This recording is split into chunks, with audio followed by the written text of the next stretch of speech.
present to this convention for the office of President of these United States, Franklin Delano Roosevelt. Democrats convene in Chicago to elect presidential and vice presidential nominees. Senator Harry S. Truman of Missouri is nominated as the running mate for FDR. It's been my privilege to be a United States Senator for the past 9.5 years, and I expect to continue the effort to help shorten the war and win the peace under the direction of our great leader, Franklin D. Roosevelt.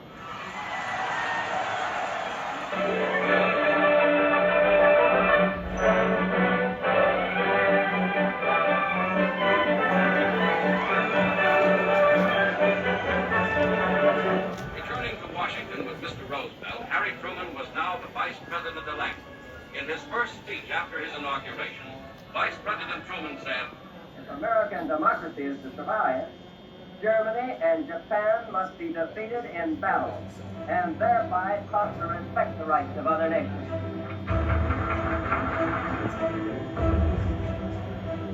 Surface units of the Pacific Fleet are bombarding Iwo Jima.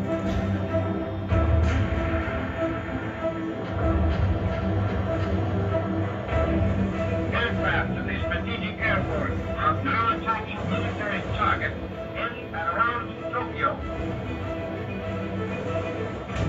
The operation to be alive on all fronts has now brought the German war to its final stage. There was a time from we must continue fighting till the final count. We know our enemy well. We must expect him to fight hard to save our lives. We interrupt this program to bring you a special news bulletin. President Roosevelt is dead. The president died of a cerebral hemorrhage. All we know so far is that the president died at... An era has come to an end. For us, it is more like the death of a father than of an official. This nation has suffered this day a staggering loss.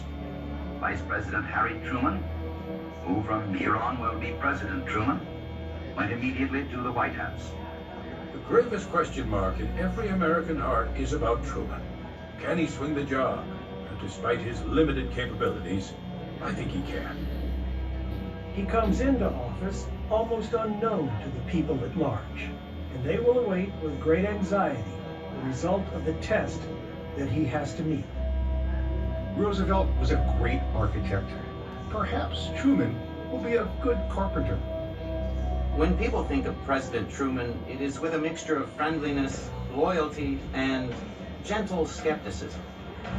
No man ever came to the presidency of the United States under more difficult circumstances than does Harry S. Truman. It would be foolish to pretend that President Truman possesses the qualities of leadership needed by the nation at the moment.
video in case you don't know what a caisson is. And it was pulled by a horse, and you can see it carried shells. Harry Truman was a captain. He was an artillery, head of an artillery company, and he had to learn a lot of trigonometry to learn how to aim this cannon so the shells would hit the Germans. They would send not only explosives at the Germans, but they would send poison gas as well. And poison gas wasn't outlawed until after World War I. So the mud is not real, the ammunition isn't real, but this is sort of the environment that he was in. Again, it was called the Great War in 1917 because we didn't know World War II was coming. But I'll refer to it by habit as World War I often. Kept a picture of Bess over his heart the whole time during the whole war, and on the other side of his pocket in his jacket was a picture of his mother. So he developed a very close bond with his soldiers. They were all Irish Catholics from Kansas City. They supported him politically for the rest of his life. They loved him. And this is where he learned he was a leader. He was sort of a lost soul up until World War I. And this is where he really was able to focus. Any questions? All right.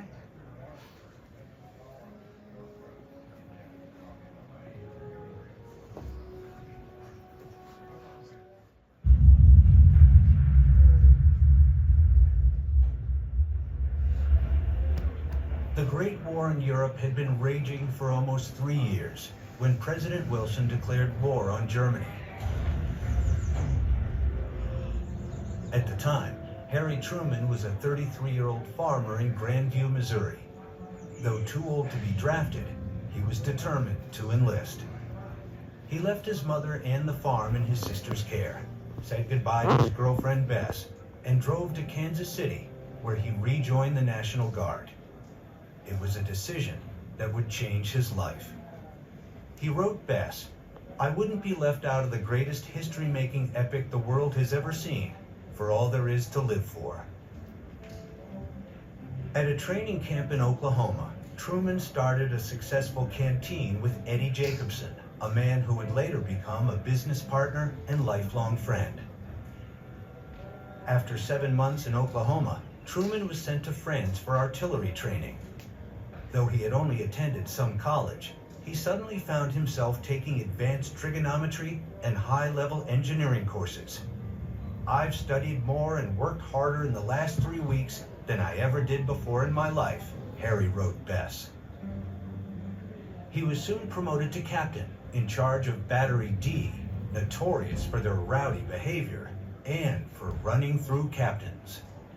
D Battery was a pretty wild bunch of Irish. They had 2 or 3 other captains, and none of them could handle it. I didn't care much for Truman.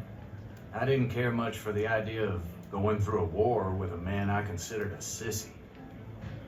He gave the impression of a professor more than he did an artillery officer. He had those thick glasses.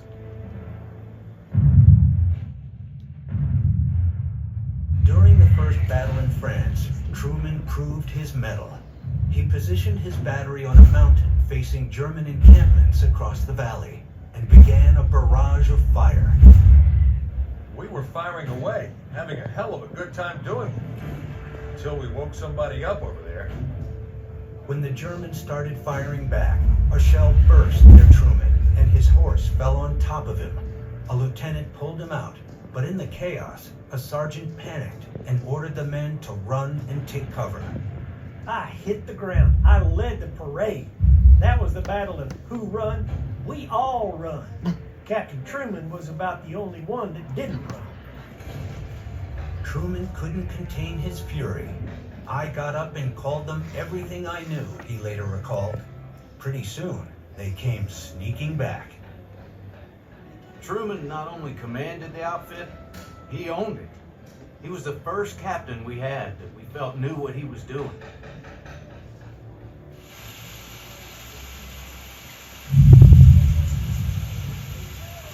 In early September, Battery D began a nearly 100-mile march to the front. Under cover of darkness, they trudged through relentless rain and mud. The men and their horses were exhausted. There was an order that we were not to hold on to the caisson, so as not to put any more burden on the horses. They were in bad shape. But walking along almost dead on your feet, you'd hardly resist. When a colonel saw some of Truman's men holding onto a wagon, he ordered Truman to punish them. Truman refused, telling the colonel that the men were worn out. We thought that was a pretty fine act on the part of Truman. The Meuse-Argonne offensive began in September. It would be the largest land offensive ever in military history. Battery D moved into position, setting up their artillery at Cheppy. Truman's orders were to protect only his own division. But through his binoculars, he spotted Germans aiming their artillery at another American division. Disobeying orders, he told his men to fire on the Germans. Truman said, "Fire at will. Fire as fast as you can." We just poured them in there. Truman didn't panic. He had his firing data exact. He knocked all 4 of the Germans' guns out. While Truman was threatened with a court-martial for disregarding orders, nothing came of it. In the final weeks of the war, the 129th Field Artillery moved into action in Verdun. They fired their last shots 15 minutes before the armistice took effect. Harry wrote Bess, "I brought my battery forward under fire and never lost a horse nor a man." He had a very quiet sort of way of serving as a leader. He was a disciplinarian, but very fair. I can't describe what the personal magnetism was, except that he had it. He wasn't a military character, especially. He was like a man getting his family around a table and telling them what he could expect of everybody. In their short time together, Truman won his men's admiration and friendship for life. Truman had respect for his men, and his men had a lot of respect for him. That's the way it goes. At the 11th hour, on the 11th day of the 11th month, 1918, the Great War ended. Truman returned home to independence with a newfound confidence that would serve him well in the future. The confidence to lead.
The Holocaust is over.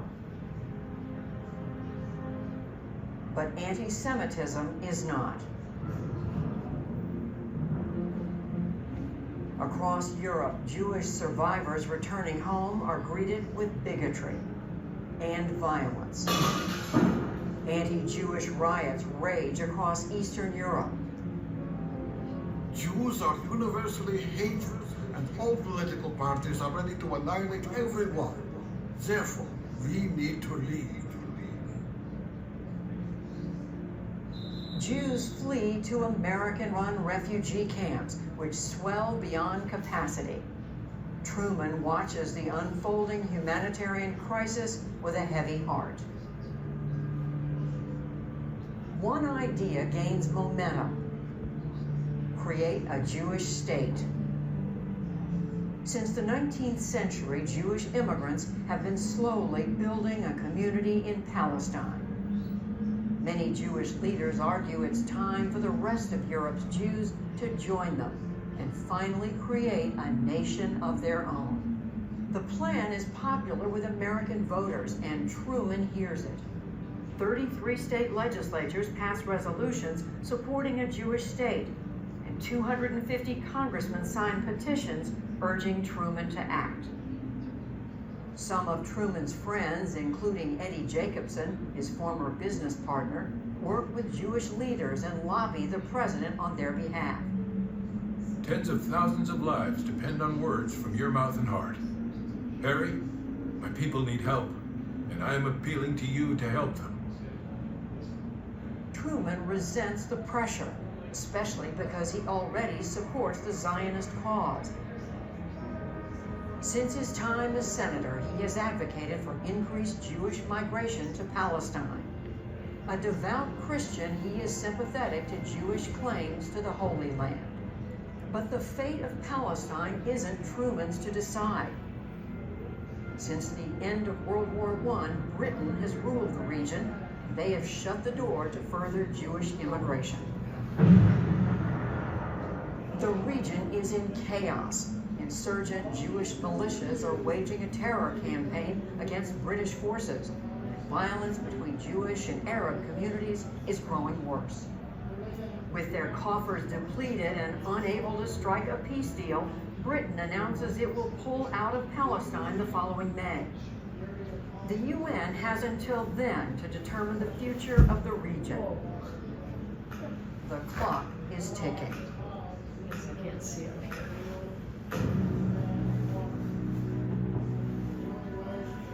Truman champions a plan to divide Palestine into Jewish and Arab states, but he encounters resistance from the man he considers the greatest living American, Secretary of State George Marshall. Marshall predicts a costly war if Palestine is partitioned without a peace deal.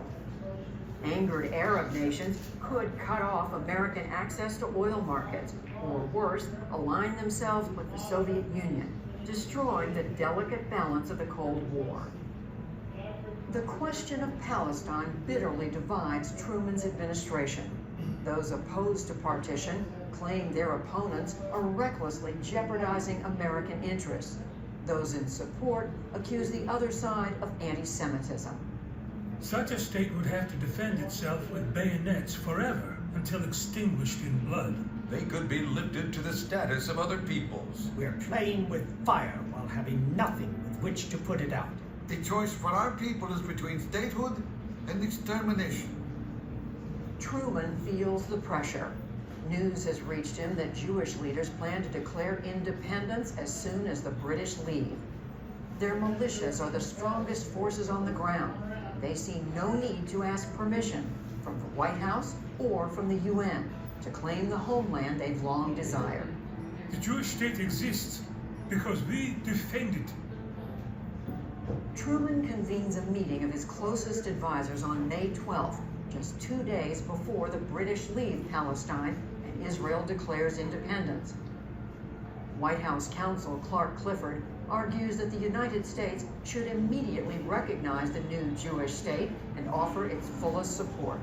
Perhaps these steps would help atone. in some small way, for the atrocities that occurred during the Holocaust. George Marshall continues to urge restraint, but it's clear to him that Truman favors recognition. Seizing on Clifford's role as Truman's key campaign advisor, he concludes that this push is a ploy to capture Jewish votes in the upcoming election. Angered, he snaps at Truman. If in the election I was to vote, I would vote against the president. It's a stinging rebuke from a man Truman respects. It's also a threat.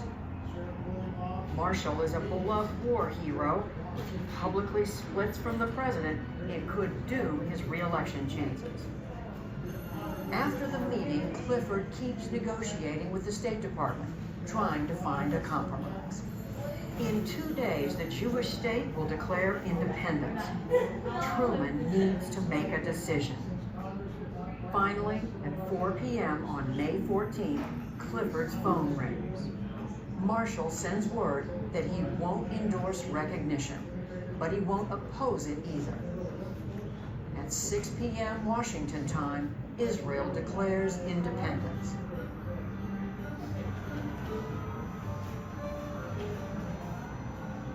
"11 minutes later, Truman formally recognizes the State of Israel.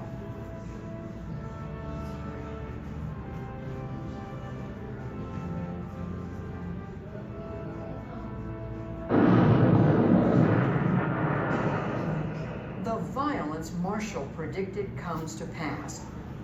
5 Arab nations immediately declare war.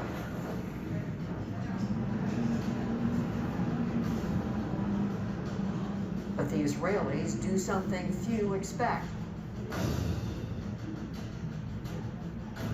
They win. The United States was the first nation to recognize Israel, forging an enduring alliance between the two countries. Since the founding of Israel, peace in the region has remained elusive. But Truman never regretted his decision.